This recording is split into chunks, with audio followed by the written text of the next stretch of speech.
Okay, guys, good morning. Let's continue with the last class that was about the present simple tense. Remember that the present simple tense is used to talk about occupations, professions, to give or ask personal information, and to emphasize daily routines.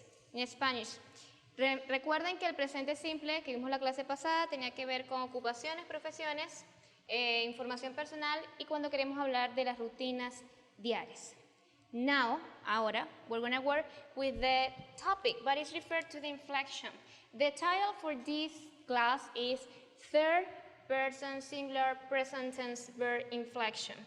En español sería la inflexión de los verbos en el presente de la tercera persona del singular. Si ustedes recuerdan la clase anterior, trabajamos primero con el verbo to be. María es una profesora. Ok, perfecto, ese era el verbo to be. Ahora, con los verbos de acción usamos, por ejemplo, la oración decía, los chicos limpiaban la cocina los fines de semana. Si se dan cuenta, los chicos serían pronombre personal, ellos. Ellos es la tercera persona del plural. No había inflexión. Ahora, sucede que en el presente simple los verbos sufren una modificación y se da exclusivamente con la tercera persona del singular. ¿Cuál es la tercera persona del singular? Ustedes deberían saberlo ya. He, she or it. Él, ella o él para animal u objeto. Tenemos entonces the inflection occurs in the third person singular.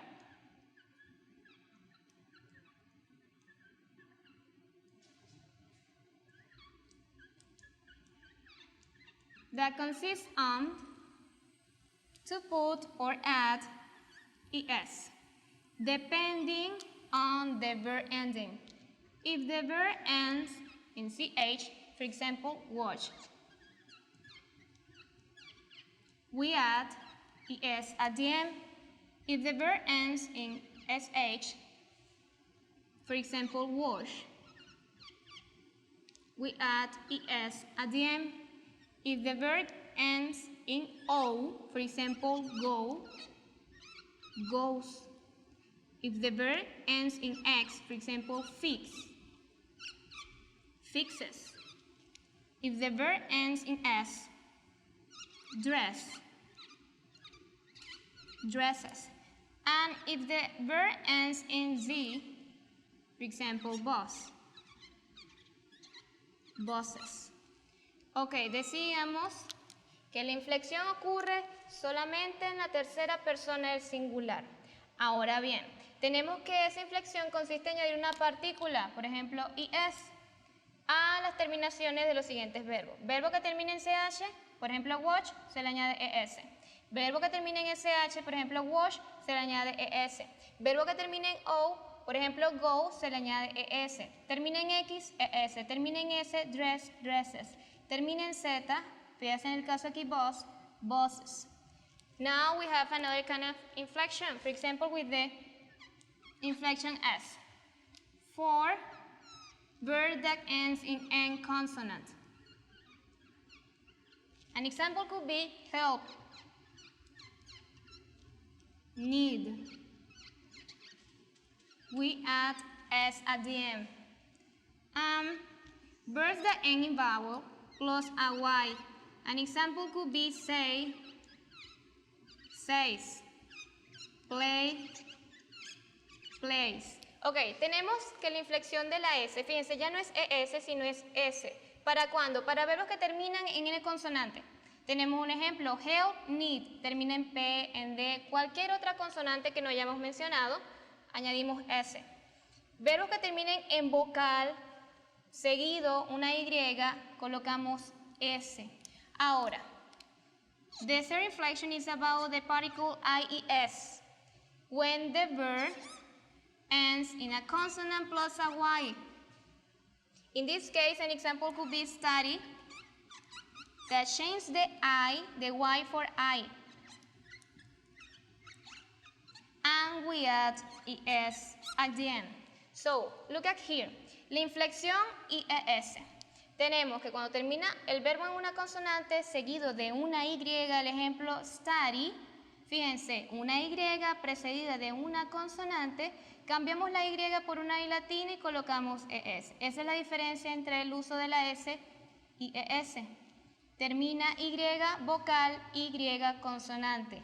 Si es precedida de una consonante, ya sabemos que cambiamos la Y por I latina, ES.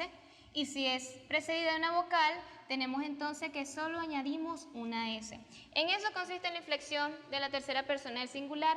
Ahora bien, esta inflexión únicamente de inflection happens in verbs, but in just affirmative sentences. ¿Qué quiere decir eso? Que va a suceder esta inflexión únicamente en la tercera persona del singular, pero en oraciones afirmativas, no en preguntas, no en oraciones negativas, no en oraciones cortas, solamente en las oraciones afirmativas. Ahora vamos a realizar un ejemplo acerca de esta inflexión.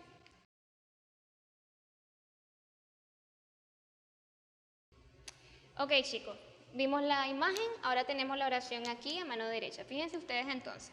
La oración, recuerden, primero el sujeto, luego el verbo con la inflexión porque estamos en una oración afirmativa. Yo les dije, la inflexión se usa solamente en las oraciones afirmativas. Robert usually goes to the gym. Ahora, cuando yo lo pase a pregunta, fíjense que nosotros siempre vamos a comenzar con un auxiliar. Como les dije en la clase anterior, el auxiliar se usa en preguntas en primera posición. Does Robert usually go to the gym? Fíjense entonces que el verbo go no tiene la inflexión porque tengo el auxiliar en la oración. Donde yo tengo el auxiliar, no va la inflexión. Ahora, al momento de responder de forma positiva, negativa, corta y larga, fíjense en la respuesta larga afirmativa, yo vuelvo a tener la inflexión. ¿Por qué la vuelvo a tener?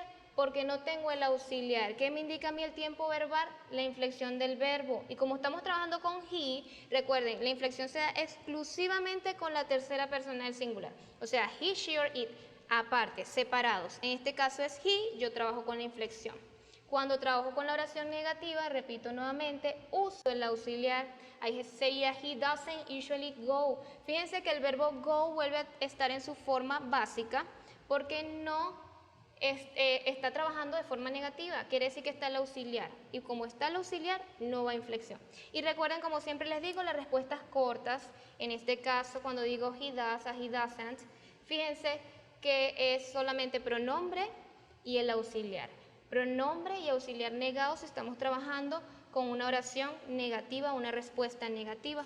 Ahora veamos, look at the following sample, look at the following picture, and tell me, what does Carlos do every morning? What does Carlos do every morning? Okay, we have Carlos, some dogs, so you can tell me what does Carlos do every morning. The sentence could be, Carlos walks the dogs every morning. Excellent. Remember the inflection, walks, ends in K, termina en K. Quiere decir que la inflexión, como es N consonante, le corresponde es una S. Tienen que tomar en cuenta la terminación del verbo. Si el verbo termina en CH, SH, va es ES. Pero aquí como está terminando en cualquier X consonante, nosotros solamente añadimos S. Carlos walks the dogs every morning. Now, the final picture. You can see the picture and tell me what happens there. Okay? Parents, TV, so you can tell me, what do your parents do at night? What do your parents do at night? Excellent. My parents watch TV at night. Fíjense, my parents watch TV at night. ¿Qué pasa en la oración? No hay inflexión. Pregunto yo, ¿por qué no hay inflexión? Si estamos trabajando con tercera persona. My parents, they. Ok, my parents, they. Pero ¿qué pasa con they? Es tercera persona del plural. Excelente. Como es tercera persona del plural, no va a inflexión. Recuerden que la inflexión es únicamente la tercera persona del singular. He, she or it.